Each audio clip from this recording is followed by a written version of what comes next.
Hi guys, আজকে আমি ঝিঙের ঝাল বাটা করবো। ঝিঙেটাকে আগের থেকে ঝালটাকে সিদ্ধ করে 5-6টা রসুন দিয়ে আর 5-6টা কাঁচা লঙ্কা দিয়ে আমি বেটে রেখেছিলাম। পরিমাণ মতন আমি কড়াতে তেল দেবো। তেলটা গরম হয়ে গেলে কালো জিরে ফোড়ন দেবো। আর কুচি রাখা পেঁয়াজ ভালোভাবে ভেজে নেবো।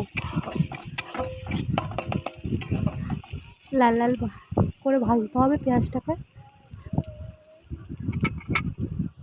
লাল লাল করে ভাজা হয়ে গেছে প্রায়। বাটা ঝিঙের ঝালটাকে আমি ভালোভাবে নেড়ে নেব। ভালোভাবে নেড়ে নিয়ে যখন কালারটা চেঞ্জ হবে না ততক্ষণ হলুদ দেওয়া যাবে না।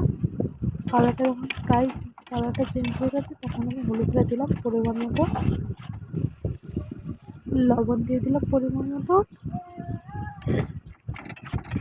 ভালোভাবে নেড়ে চেড়ে নেবো। কালারটা চেঞ্জ হয়ে গেছে আর জলটাও অনেকটা কমে গেছে, শুকনো শুকনো টাইপ হয়ে গেছে।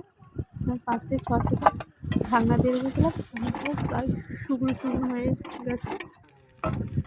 শুকনো শুকনো হয়ে গেছে যখন ভাববে এটা রেডি হয়ে এসছে। কড়াতে একটুও লেগে যাচ্ছে না। এটা গরম ভাতের সাথে খুব সুন্দর লাগবে। পারলে বাড়িতে একবার ট্রাই করে দেখবে।